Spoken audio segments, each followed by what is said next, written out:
afternoon, everybody. Mike here. I hope that you all are having a fantastic day.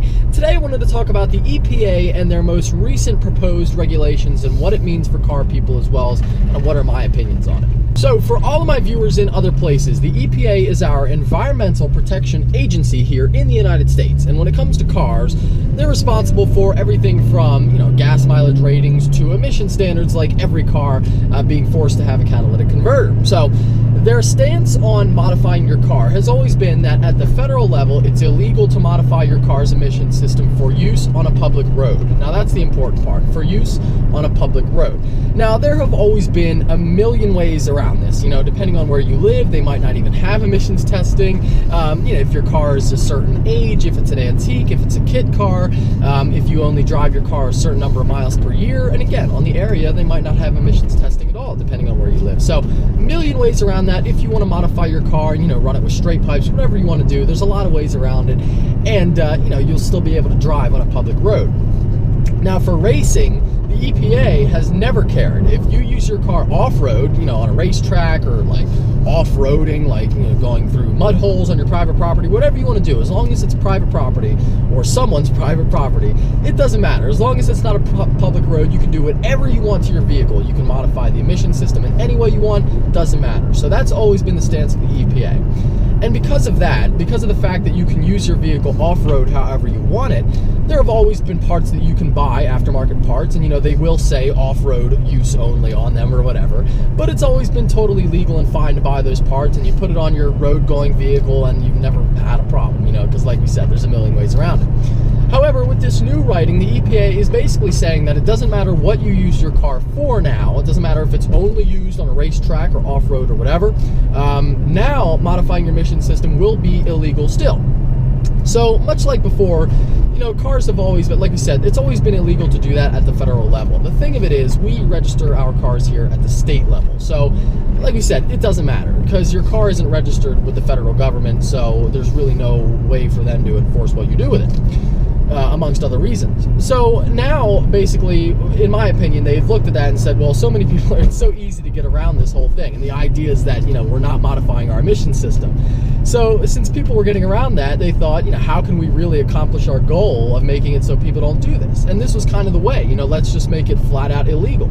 So basically what the writing says is it no longer matters what you do to your car, or how you use your car rather. You're not allowed to do anything to it. So I will put the writing in the description because it is very vague and it's very hard to decipher exactly what they mean, and multiple people have reached out for statements on this, and they've had different people say statements, and we'll have to see exactly what they mean. None of this is law yet. But anyway, I'll put the writing in the description and you can check it out for yourself.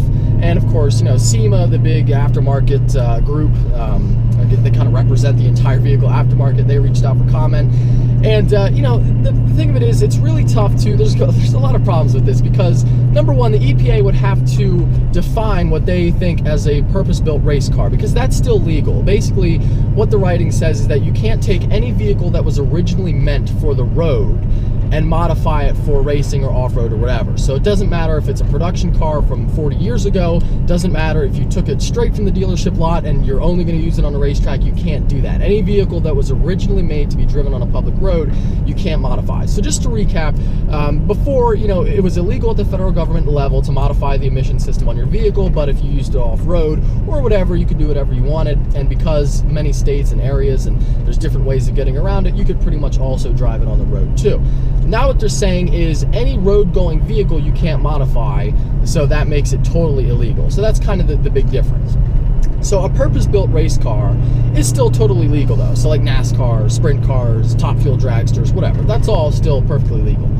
But the thing of it is, you look at like a pro street drag car where it's essentially a ground-up race car, but it has the shell of a production car on it. Now, according to this writing, would that be illegal? So there's a lot of like little things that you have to look at when it comes to this new proposed legislation, and you kind of have to really wonder, what the EPA was thinking. So that's one problem, is that the EPA now has to define what a race car is.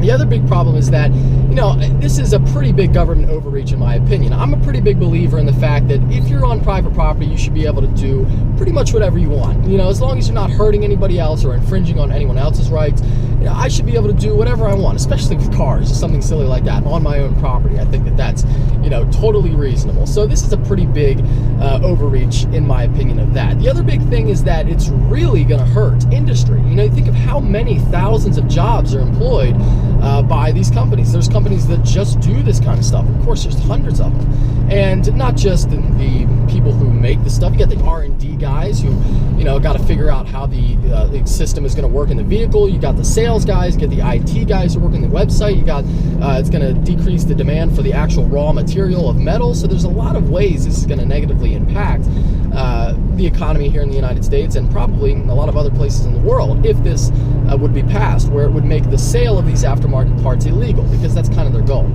So those are some of the main big problems with it. The other main one is this, is that there's really no way of them enforcing this. You know, it's like most things through prohibition here in the U.S. You can look through history and things that we're dealing with now. Prohibition on stuff doesn't really work. So this would just be another thing like that. It would just be another hurdle to jump through to try to modify your car and try to get around it. The thing that really makes me upset is the fact that this is their stance is, you know, we're going to protect the environment and we're going to clean up the air and all this stuff. And I'll be the first one to admit, you know, we should protect our environment as much as we can. Humans definitely contribute to climate change, and you can't deny science. But the small minority of people who modify their cars, really, that's who you're going to attack?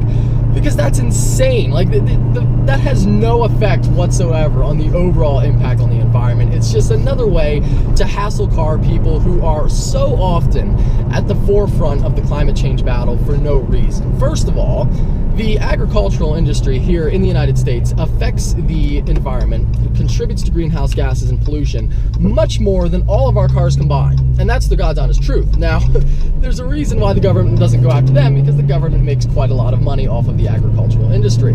The government doesn't make money off of us car people. So a much better way to positively impact the environment would be to say, okay, factory farming is now illegal, you know, we're going to go vegan and this and that. Now, do I recommend that? No, because that would be a bigger government overreach. But I'm just saying, there are so many better ways the government could go about really tackling this issue if the actual goal was to, you know, help the environment as much as possible. But that's not the goal. The goal is just to hassle car people and to make it, you know, more ridiculous about modifying cars because people in government don't like it for whatever reason. And it's not hip and trendy to modify your car. You know, it's hip and trendy to not believe in GMOs, even though there's no scientific evidence to say that they're bad for your health in any way.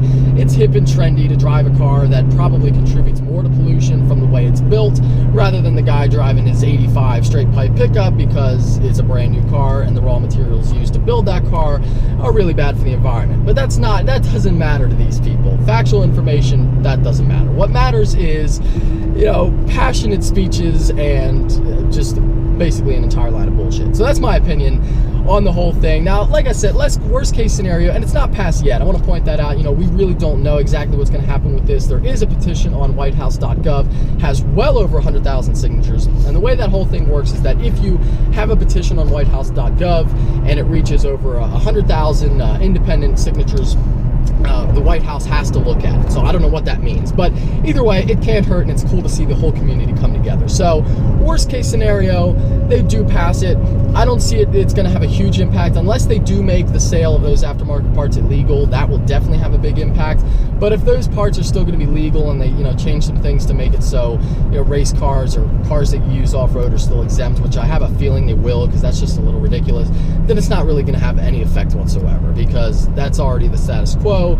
You know, it might be against the rules, but you can get around it. So that's kind of my opinion on the whole thing. I definitely want to know what you guys think, so please let me know in the comments below. I'd like to see some other opinions on this. And as always, thank you so much for watching. Always appreciated. If you're stopping in for the first time, please subscribe and take care. Have a fantastic day.